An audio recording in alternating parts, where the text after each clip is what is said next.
نامین evînê dem hat dêrkî.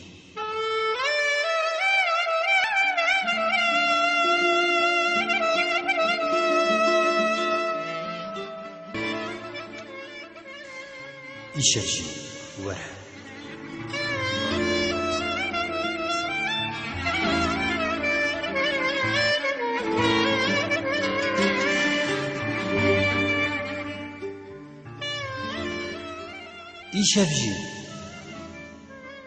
îşev jî weka wan şevan dilê min di şeva xwe de bikelîne.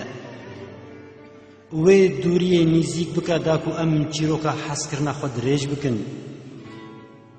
Were, were ji pîş derî were der.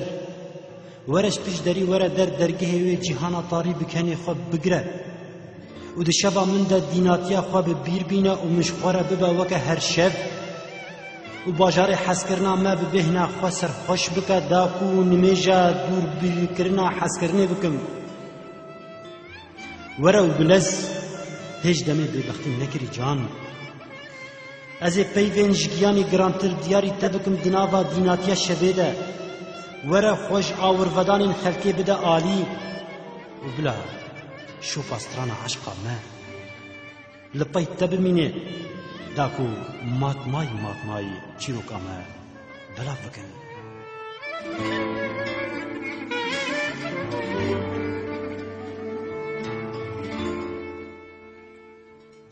Ji wê re ya ku dilê min revandî.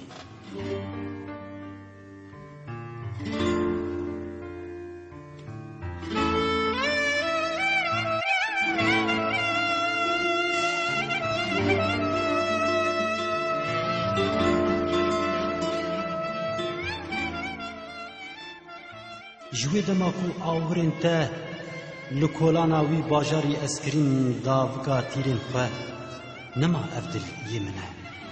Nema ji bo min nêdixî. Ji min biyana êdî ev dil li warê evîna te nasnamaya welatiya xwe wergirtiye. Hilgire dilber wî dilî.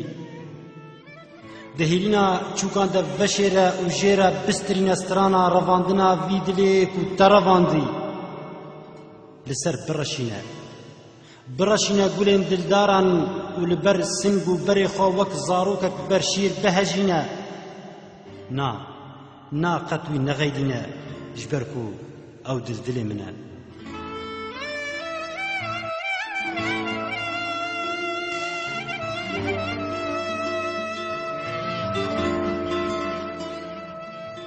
Bêjna te.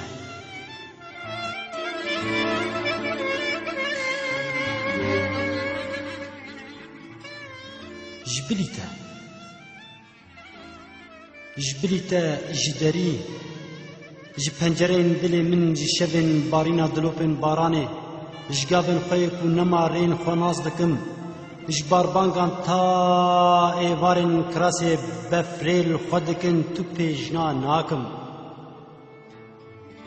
Her birînek, her xerîbiyek, her awazeke derdkêş û her keneke li ser deste gulan tenê bêjna te jê dî.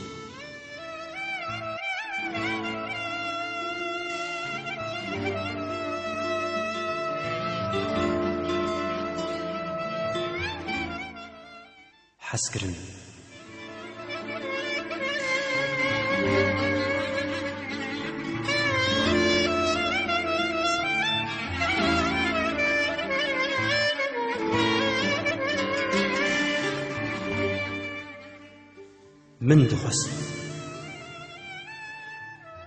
Min dixwest navê te li ser bêdawiyê binivîsim da ku dawî navê xwe ji bîr bike.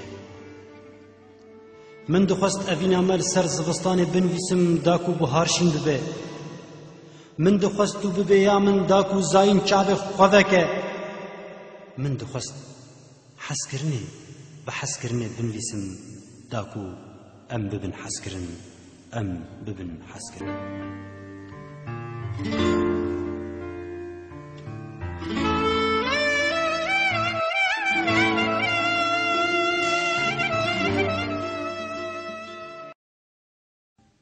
Nameyên evînê dem hat dêrkî.